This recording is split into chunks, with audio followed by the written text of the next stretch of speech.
예비고3 언어와 매체 특강 설날 수업 진행하도록 하겠습니다. 오늘 배울 파트는요, 의문입니다.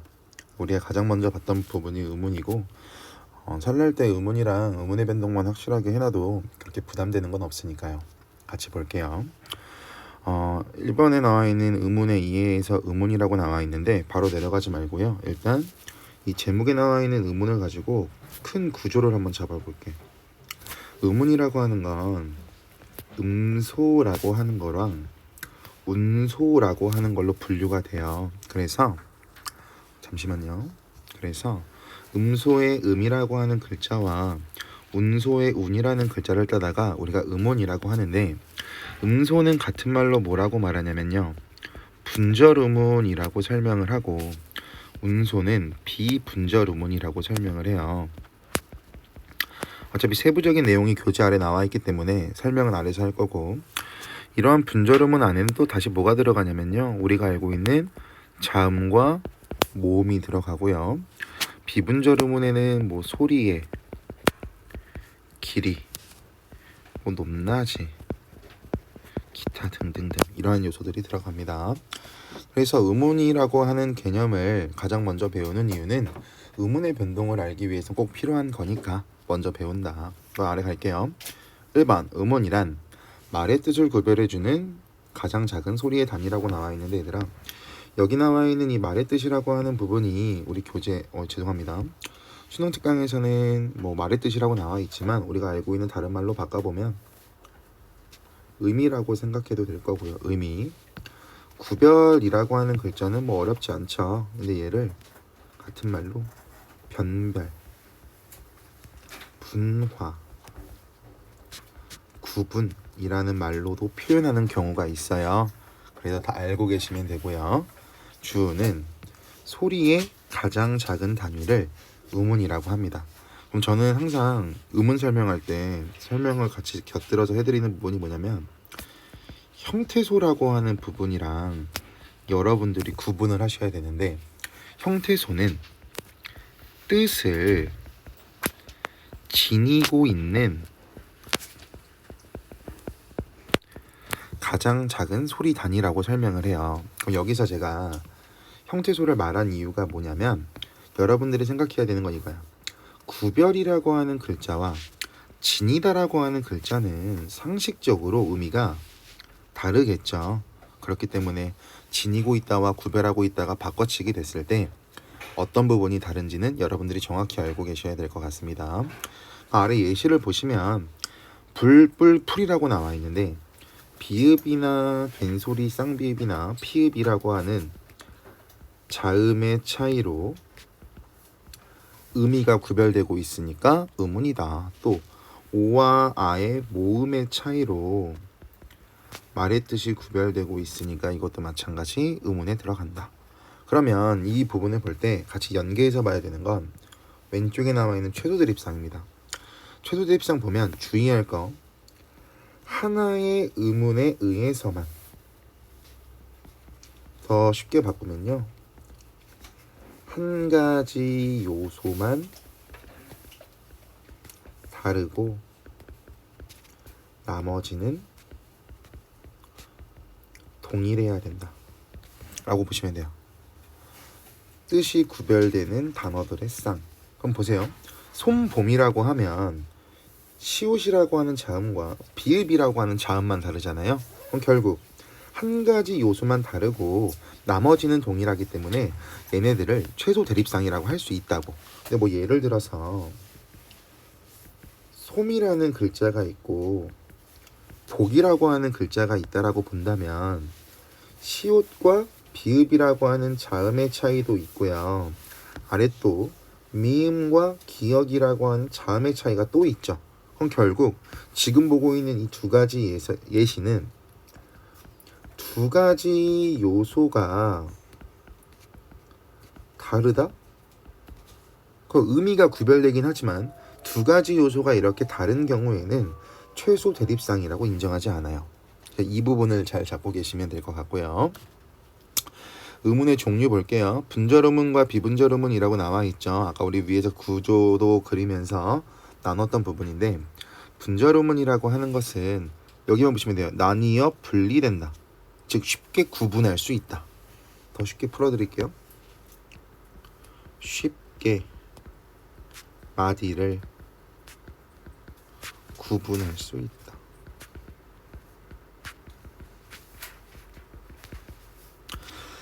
같은 말로 아까 봤던 것처럼 음소라고도 한대요. 자음 모음이 있고요. 반모음이 있답니다. 전 반모음을 아까 뺐어요. 그 이유는 아래 설명드릴게요. 자음이라고 하는 것과 일단 모음이라고 하는 이 두 가지를 여러분들이 1차적으로 구분하셔야 되는데 그 구분 기준점은 제가 형광펜으로 칠해 놓을 테니까 잘 따라오세요. 갈게요. 발음할 때 공기의 흐름이 방해를 받는다. 모음은 방해를 받지 않는다. 그래서 우리가 중학교 때 했던 것처럼 방해를 받기 때문에 얘를 뭐라고 했냐면 장애음이라고 설명을 했고, 방해를 받지 않는다라고 했으니까 얘를 우리가 뭐라고 알고 있었냐면 비장애음이다 라고 배웠을 거야. 여기까진 됐죠. 첫 번째 구분점. 그리고 자음은 모음과 함께 발음이 되어야, 그럼 결국 이 자음이라고 하는 건 홀로 발음이 될 수가 없다라는 내용이 될 거야. 근데 모음 같은 경우에는 홀로 발음될 수가 있대요. 그럼 지금 여러분들이 보신 것처럼 이게 두 번째 특징이 되겠죠. 되셨어요? 그럼 옆에 보면 우리가 알고 있어야 되는 개념이 하나가 나와요. 뭐가 나오냐면 음절을 이룰 수 있다. 그럼 이 음절이라고 하는 게 뭔지를 먼저 말씀을 드릴게요. 이 음절이라고 하는 건 음운이 모여서 발음할 수 있는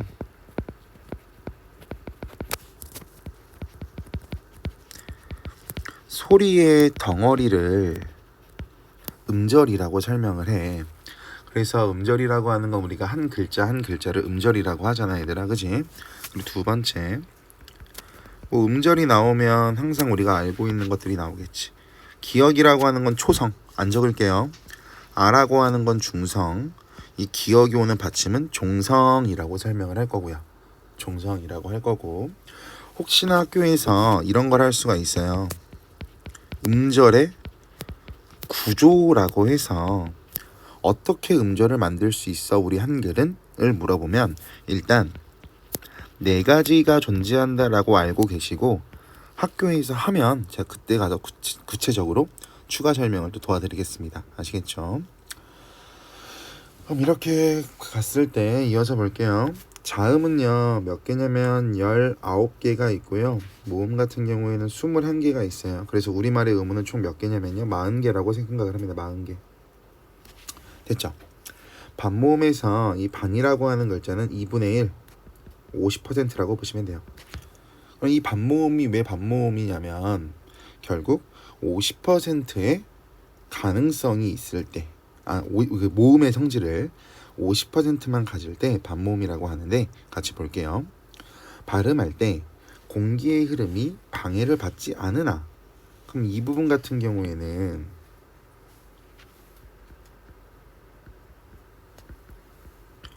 모음 관련 특성이 되겠지.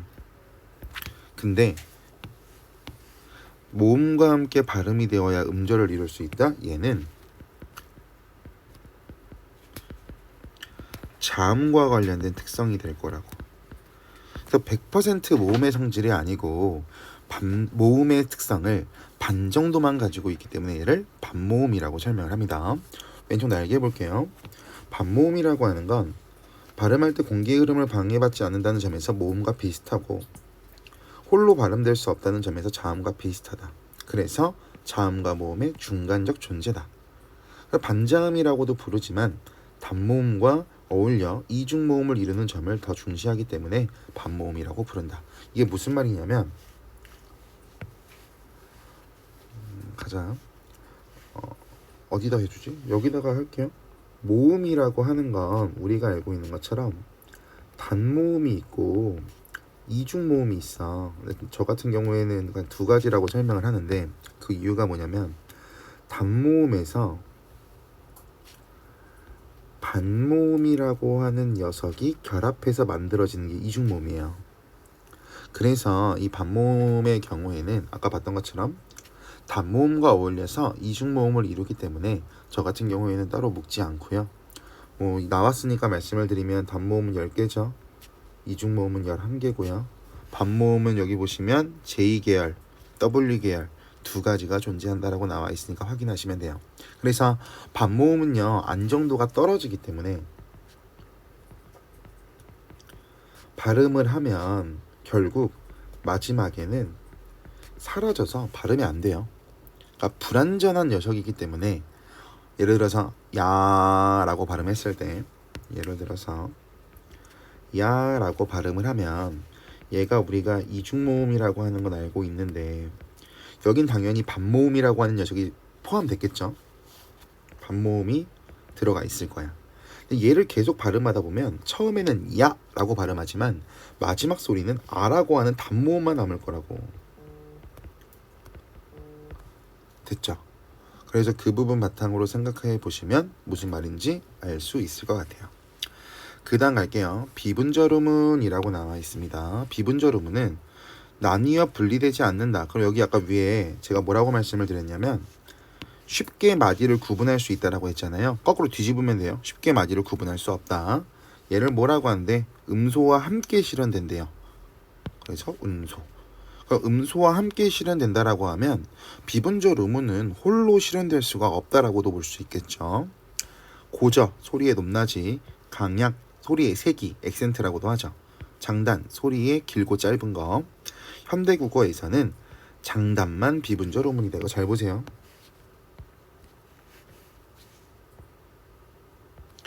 결국 비분절 음운의 종류에는 이런 게 들어가긴 들어가요. 하지만 현대국어에서 비분절 음운, 즉 말의 뜻을 구별해주는 기능을 가지고 있는 녀석은 장단만 존재한다. 소리의 길고 짧은 거. 됐죠? 그럼 이 장단과 관련해서 우리가 알고 있어야겠네요. 왠지 날개 보실까요? 국어의 장음은 원칙적으로 단어의 첫머리에만 올 수 있대요. 그러면 만약에 합성어를 이루게 돼서 눈이라고 하는 글자가 뒤에 간다면 단음으로 바뀐대. 됐죠? 이 부분 주의해 잘 알고 계시고, 아래 보시면 자음체계표가 나옵니다.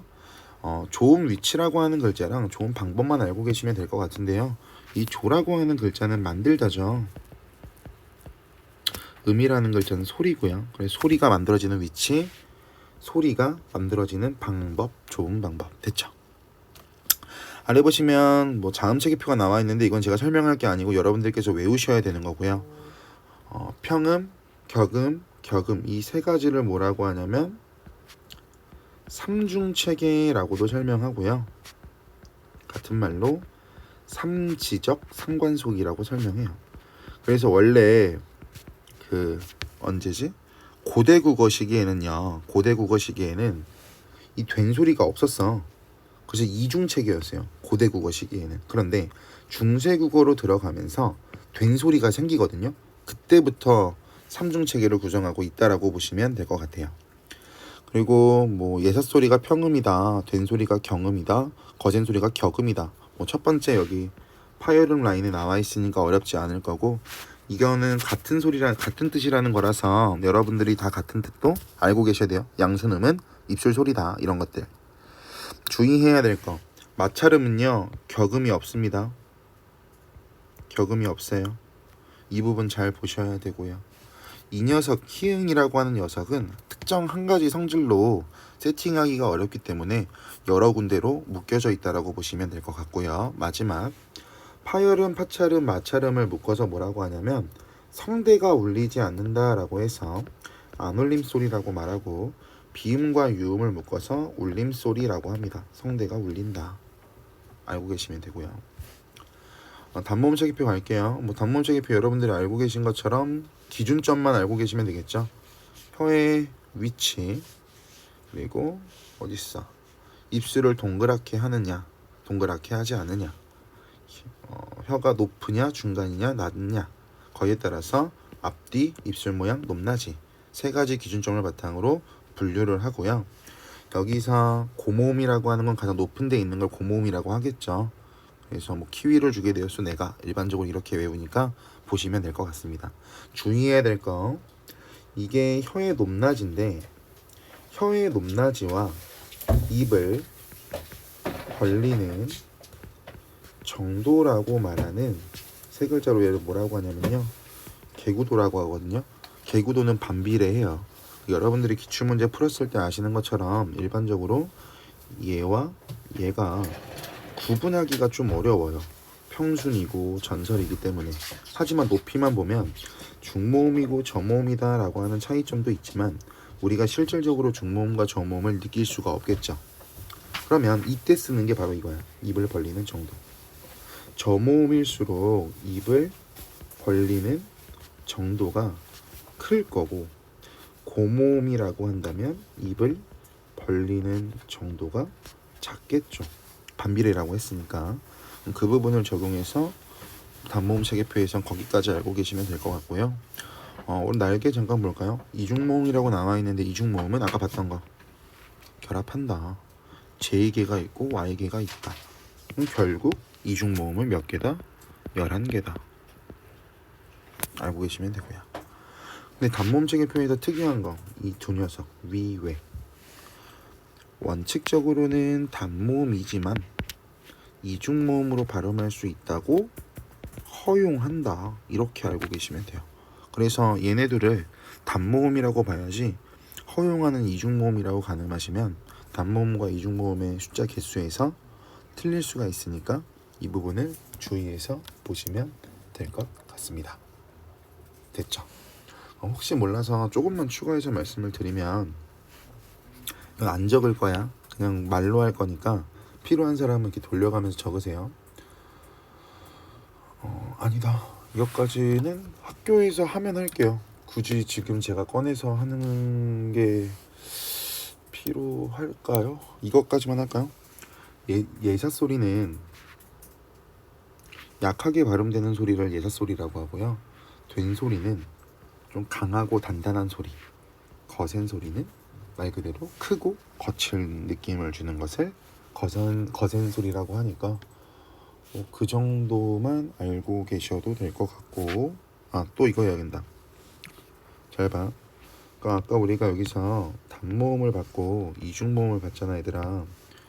그럼 이 단모음과 이중모음을 나누는 기준에 대해서 알고 계셔야 되는데, 저처럼 필기하지 마시고 알아서 필기하세요. 위에다가 VS라고 적어놔도 되고요. 기준은 입술 모양이나 혀의 위치가, 죄송합니다, 발음할 때 바뀌는 지의 여부. 단모음은 처음과 끝이 동일하기 때문에 바뀌지 않고요. 이중모음은 바뀌어요. 그래서 그 부분 관련해서 알고 계시면 될 것 같습니다. 됐죠? 다음 강의는 음운의 변동으로 이어서 만나볼게요.